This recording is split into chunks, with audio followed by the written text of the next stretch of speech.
Hi guys, it's Miss Sutherland again. I'm about to do an example problem for an object in free fall using the kinematic formulas for uniformly accelerated motion. So first I'll write out the problem I'm going to do.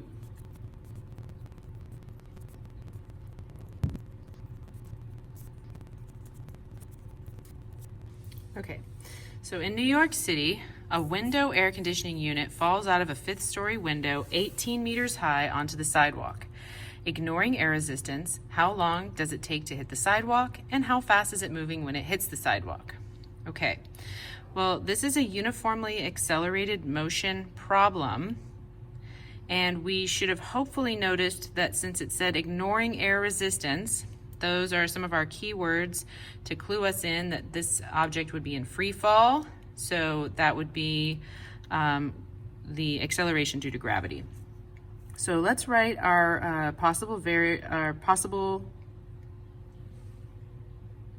let's write out our variables and what we know. So VI, VF, TA, delta X. All right. They only gave us one number, and that was 18 meters. And if we draw a little picture here, so 1, 2, 3, 4 fifth story windows, the air conditioning unit, and it is going to speed up as it crashes to the ground, and this is 18 meters. It's the only thing we were given. Well, what is the direction that the air conditioning unit falls? Hopefully you said down. And remember, for this class, down is negative, up is positive. So that means it went 18 meters down. Remember that negative just means down. All right. And again, I said that since it is falling near the surface of the earth, we can also assume negative 9.8 meters per second squared because of free fall, because it said ignoring air resistance. And we have to have three numbers before we can start doing anything. So the third number is something that we have to also infer from the problem.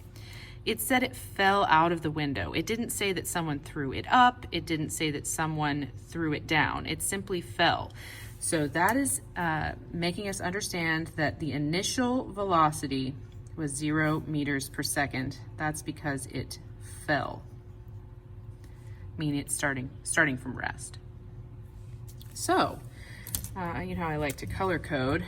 Part A asked for how long it takes, and the units for time in this problem will be seconds. And they also asked us how fast, for part B, that it would be moving when it hit the ground. Now, I know a couple of things about this already. I know that it's going to be going down when it hits the ground, and I know that it will be in meters per second. So this will hopefully remind me to put the right units in the end. So next step is to look at our kinematic formulas and see which one we might want to use to do part A. So we want the no VF formula to find time. I knew something was weird. So that's delta X equals VIT plus 1/2 AT squared. Still, VI is 0. Still, we multiply by 2, but we actually also divide by A.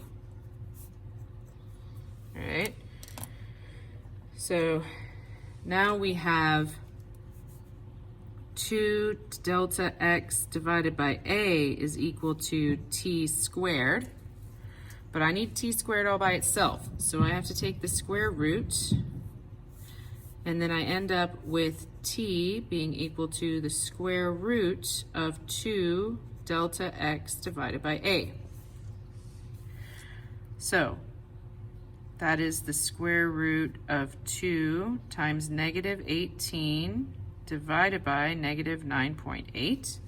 So let me get out my trusty calculator. So square root 2 times negative 18 divided by negative 9.8. I get 1.916. So I'm going to say 1.9. So, and I'm not done unless I have units. So I remember I wrote my units up there, that's seconds. So for part A, it takes 1.9 seconds. So if you hear that air conditioning unit start to fall, you have less than 2 seconds to get out of the way. All right? So next we need to figure out how fast it was going when it hit the sidewalk. So now I want a formula where I don't care anything about the time so that I can solve for VF. So I'm going to use the no T formula to solve for VF. So VF squared equals VI squared plus 2A delta X. And again, my VI was 0, so that cancels out. And if I just square root both sides, then I have VF is equal to the square root of 2 times A times delta X. Notice it's not that much different than this one. All right, so that would be the square root of 2 times negative 9.8 times negative 18. Again, calculator, square root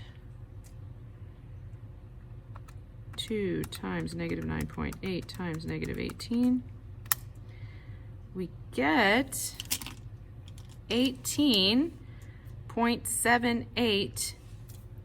So VF equals 18.8 meters per second negative. Now, I don't know about you, but I live in America, and negative 18.8 meters per second doesn't mean a lot to me. So what I'm going to do is I'm going to figure out how to do meters per second into, instead of meters, I want miles. So I happen to know that 1 mile is 1,609.34 meters because I looked it up on Google.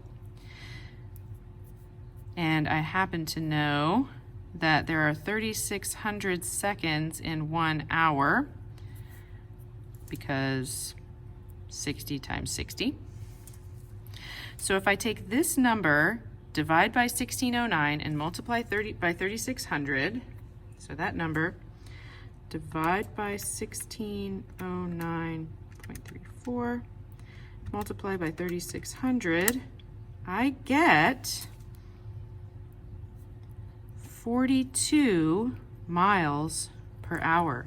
So that means that when that air conditioning unit fell for 2 seconds in the ignoring air resistance, that it was going about 42 miles per hour when it hit the ground. So you better get out of the way if you hear something when you're walking down the streets of New York City. All right, well, I hope that helped, and let me know if you have any other questions or anything that you need help with in the comments. And happy physics.